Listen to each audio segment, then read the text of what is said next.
오늘은 숭실대 벤처 중소기업학과 신상윤 교수님과 함께 말씀을 나누도록 하겠습니다. 교수님 안녕하세요. 네, 안녕하십니까. 네.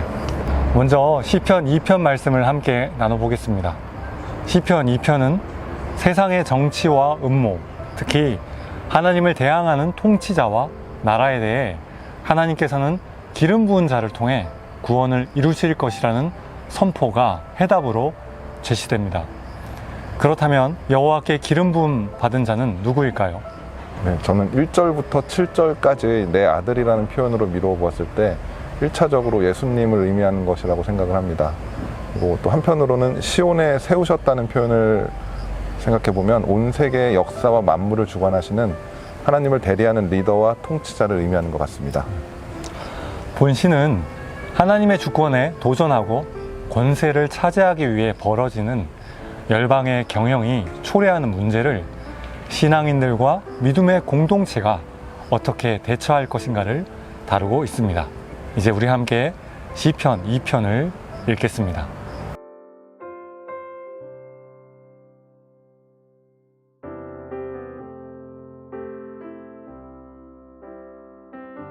저는 하나님께서 너는 내 아들이다 라고 불러주시는 축복, 그리고 8절 이후에 여러 가지 약속들이 있는데 그것들이 바로 우리를 향한 것이라고 생각을 합니다. 예수님을 믿는 자에게 하나님의 자녀가 되는 권세가 주어지는 것을 생각해 보면 시편 2편의 축복과 약속은 우리들한테도 적용된다고 생각합니다. 하나님께서 성경에서 약속하시는 축복들은 그분을 믿고 의지하는 자들에게 언제나 주어지지는 않는 것 같습니다. 그럼에도 불구하고 우리가 하나님께서 그럴 수 있는 능력이 있으심을 알고 또 때때로 그를 믿는 자들에게 그런 축복을 즐겁게 허락하신다는 것을 우리들이 기억하는 것이 중요한 것 같습니다. 근데 우리가 그런 복을 너무 원할 때 내가 크리스천으로서 이런 것을 너무나 원하는 것은 잘못된 것이 아닐까, 이러한 걱정 같은 건 할 필요는 없는 것 같습니다. 거룩한 그리스도인으로서 그러한 복에서 자유해야 한다고 억지로 나 자신을 누르고 힘들어하는 것보다는 내가 그런 복을 받고 싶습니다 하고 그냥 편하게 하나님께 구하는 그런 것이 더 우리한테도 유익하다는 생각을 해봅니다. 나 자신만을 위해 사용하는 것이 아니라 하나님 기뻐하시는 모습으로 사용하는 그런 청지기가 되기를, 더 나아가서는 결과적으로 나 자신이 그런 복에서 더 자유한 사람이 될 수 있기를 하나님께 구하는 것이 필요하지 않을까 생각을 해봅니다. 네, 아멘. 그러나 안타깝게도 역사서를 보면요, 하나님께서는 애굽에서부터 구원하시고 주님의 소유로 삼으셨던 이스라엘은 결국 하나님을 진정한 왕으로 경외하지 않고 여러 우상을 숭배하며 하나님께 대항함으로써 타락해가는 모습을 보게 됩니다.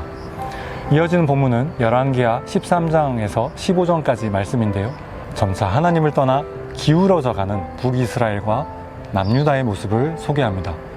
북이스라엘은 여호아스, 요아스, 여로보암 2세, 스가랴, 살룸, 므나헴, 브가히야, 베가 왕의 통치, 그리고 남유다는 아마샤, 아사랴, 요담 왕의 통치를 정의해 줍니다. 각 왕들과 그 통치에 대해 소개하는 방식은 특정한 스타일을 유지하는데요, 소개할 때마다 반복되는 내용은 다음의 6가지입니다.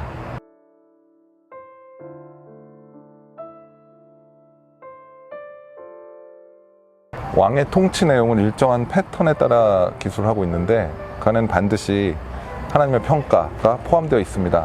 그 평가는 하나님의 뜻에 얼마만큼 순종하느냐에 따라 이루어졌는데, 하나님 앞에서 정직히 행하며 예배했던 다윗 왕은 선한 왕의 척도가 되었고, 악을 행하고 우상 숭배를 했던 여로보암은 악한 왕의 기준이 된 것 같습니다.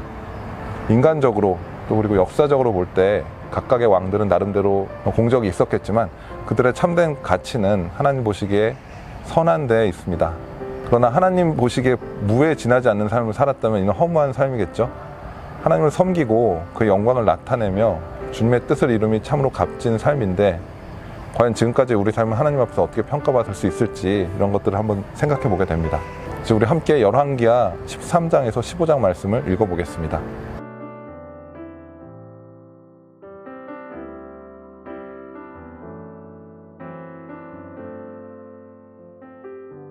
교수님께서는 왕하 13장부터 15장까지 묵상하시면서 어떤 부분이 좀 깊이 다가왔나요? 왕의 자리라는 것이 거의 대부분의 사람들이 정말 되고 싶어하는 그런 자리이긴 하지만 우리가 말씀으로 비춰보면 참 더덥다라는 것을 좀 생각을 해봤습니다. 우리가 모두 높은 자리에 올라가고 또 또 더 많은 것을 얻기 위해 노력하고 힘을 씁니다. 그렇지만 저는 이 말씀을 보면서 그런 자리로 올라가기 위해서 지불하는 비용과 부담도 역시 그에 비례해서 커진다라는 그런 측면을 다시 한번 생각하게 됐습니다. 다시 말해서 모든 일에 그런 어떤 일종의 트레이드오프가 적용되는 것 같습니다. 부유함과 권력, 명예를 얻기 위해 힘쓰는 과정에서 우리들이 시간, 노력, 걱정, 근심 이런 것들이 커지고 또 그런 것을 얻은 후에는 그런 것을 잃지 않기 위해서 힘쓰는 과정에서 지불하는 비용들이 같이 커진다. 그런 것들을 한번 생각해 봤고요. 이것과 연관해서 제가 이제 잠언 30장에 나온 말씀들이 같이 좀 생각이 됐습니다. 나를 너무 부유하지도 않게 하시고 나를 너무 가난하지도 않게 해주십시오. 아굴의 기도라고 하는데요. 이러한 기도가 정말 내가 진정으로 원하는 그런 바람이 되었으면 좋겠다는 그런 생각을 좀 했습니다. 본문에 등장하는 여러 왕들은요, 크게 두 부류로 나뉘는 것 같습니다. 여호와 보시기에 악을 행하고 죄에서 떠나지 않는 왕들, 그리고 여호와 보시기에 정직히 행한 왕들. 유다와 이스라엘 모두 명목상으로 하나님을 믿는다고 하는 그런 나라들입니다. 그리고 그들 모두 하나님의 백성들입니다. 특히 그러니까 오늘날 하나님을 믿는 사람들 중에서 또 다윗과 같이 정말 하나님께서 칭찬하시고 하나님의 마음에 합하다고 얘기해 주시는 그런 사람들은 정말 소수인 것 같습니다. 그래서 그 질문을 저한테 한번 적용해 보면 내가 그런 소수에 포함되는가? 라는 질문을 생각해 보면은 후하게 평가를 한다 해도 어렵겠다라는 생각이 좀 듭니다. 그래서 이것 자체가 그런 정말 다윗과 같이 하나님께서 기뻐하시는 그러한 사람이 되는 것이 저희 일생의 어떤 과제이고 저희 도전이 될 것 같고요. 하나님께서 그 가운데 있어서 저한테도 은혜를 베풀어 주시기를 이렇게 기도합니다. 아멘. 아마 본문을 읽으시면서 많은 분들이 산당의 의미에 대해서 궁금하셨을 것 같아요. 산당은 바알이나 아스타롯을 섬기는 가나안인들의 산당을 가리키는 것이 아니라 중앙 성소, 즉 성전이 있음에도 불구하고 비정상적인 방법으로 하나님께 예배를 드린 변칙적인 장소를 의미합니다. 즉 산당의 제거 유무가 북이스라엘과 남유다 왕들의 종교 정책을 평가하는 중요한 기준점, 다시 말해 하나님의 심판의 대상으로 계속 언급되고 있음을 고려해 볼 때 이곳에서는 이방 신앙과 여호와 신앙을 혼합시킨 형태의 제의가 행해졌던 것으로 추측해 볼 수 있습니다. 아마샤와 그 아들 아사랴는 선한 왕으로 평가됨에도 불구하고 산당을 제거하지 못했습니다. 산당 제사는 히스기야 시대에 이르러서야 비로소 제거되었고요. 요시야 왕 때에 중앙 성소인 예루살렘 성전을 중심으로 한 제의가 완전하게 정착될 수 있었습니다. 저는 산당에 대해서 생각해 보면서 산당을 유지한다는 것이 어떤 세상적인 가치관을 가지고 살아간다는 것이 아닐까 이렇게 좀 생각을 해봤고요. 읽어보면 산당을 계속하지 않았다는 얘기가 나오는데 도대체 왜 그러지 못했을까? 쉬운 거 아닌가라는 생각도 좀 했었는데 어떻게 보면은 여전히 우리들을 봤을 때 우리들이 살아가면서 하나님의 사람이다라고 하지만 세상적 가치를 여전히 중요시하고 그런 가치에 영향을 받고 거기서 자유롭지 못한 삶을 사는 것을 보면서 어떤 그런 산당을 제거하지 못했던 유다 왕들에 대해서 어느 정도 좀 이해할 수 있었고 또 공감이 되는 측면도 있었던 것 같습니다. 그리고 산당에서 그 왕들이 제거하지 않았다라고 얘기하지만 국민 전체적으로 어떤 우상 숭배할 수 있는 그런 여지를 그 왕이 없애버릴 수 있었는데 그렇게 하지 않았다. 다른 사람들이 하나님께 나아가는 것을 위해서 노력하고 하나님부터 멀어지게 하는 것들을 제거해버리지 않았다. 이렇게 해석할 수 있지도 않을까.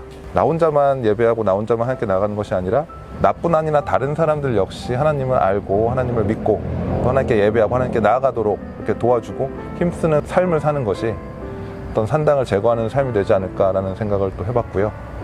왕이라면 그 나라 모든 것을 이렇게 좌지우지할 수 있는 힘이 있고 권력이 있는데 우리가 어떤 그러한 자리로 나가는 것이 아니라 그냥 우리 현재 이 상황에서 우리가 영향력을 발휘할 수 있는 영역, 그런 영역들이 1차적으로 저한테는 가정이 되고요. 속해 있는 교회, 공동체가 되고요. 그리고 또 학교에서 일하고 있기 때문에 그 가운데 있어서 하나님의 다스림이 실현되도록 힘쓰는 것이 또 산당을 제거하는 삶이 될 수 있을 것 같습니다. 저는 오늘 말씀이 하나님께서 세우신 가정과 가문의 가장, 더불어 하나님께서 맡기신 부서와 학과의 리더, 공동체의 통치자들에게 주신 교훈이라고 여겨졌는데요. 주님은 우리 한 사람 한 사람을 그 공동체를 빛나고 만나게 하는 빛과 소금의 리더로 부르고 계십니다. 시편 2편 10절부터 12절 말씀처럼 여호와를 경외함으로 예배하며 사람과 공동체를 섬기는 리더, 특히 하나님의 아들 예수 그리스도에게 입맞추는 자, 다시 말해 주님 안에 머물며 그분과 친밀히 교제하는 리더, 또 동일한 자세로 구성원들과 원활하게 소통하는 사람, 무엇보다 위기 때마다 여호와께 피하여 하나님께 간구할 수 있는 영성을 소유한 자가 복된 리더라고 생각했고요. 그런 리더들이 하나님 보시기에 선한 평가를 받을 수 있다라고 여겨졌습니다. 저는 이제 숭실대 사역 4년을 마무리하는 시점에서 동시에 지난 14년간의 삶과 사역을 성찰하며 앞으로 하나님께 더욱 선한 평가를 받는 목회자가 되도록 주님께 입맞추며 하나님께 피하는 삶을 살아야겠다라고 결단하게 되었습니다. 여러분, 주님을 참된 왕으로 인정하지 않는 사람과 그 공동체는 마침내 하나님과 싸우게 되고 망하게 될 것입니다. 인간의 교만과 권력에 대한 하나님의 대응은 아들을 시온에 세우는 것이었습니다. 뒤죽박죽, 뒤엉키고 갈등으로 가득 찬 이 세상에 내놓으신 주님의 해답은 바로 독생자 예수 그리스도이시죠.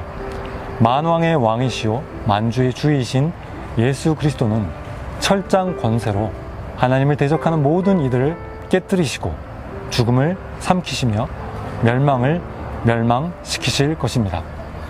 그러므로 여러분, 우리의 가정, 부서, 학과, 교회 공동체의 진정한 통치자는 오직 주 예수 그리스도이심을 고백하며 주님만을 경외하고 즐거워함으로써 우리가 속한 공동체의 영적 흐름을 선하고 성결한 쪽으로 바꿔내는 귀한 역사를 감당하시기를 축복합니다.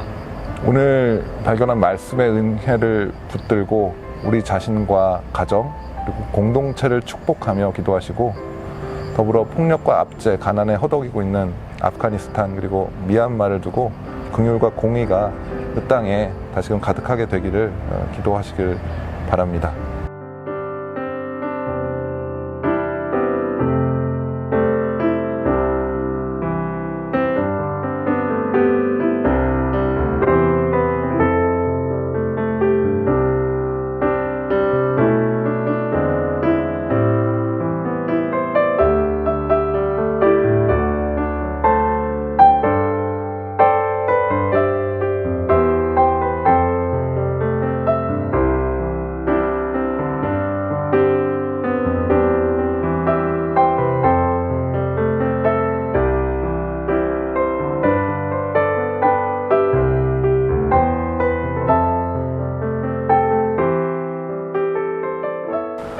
평강의 주님께서 친히 때마다 일마다 여러분에게 평강을 주시고 주님께서 여러분을 포함한 모든 사람들과 일에 함께 하시길 빕니다.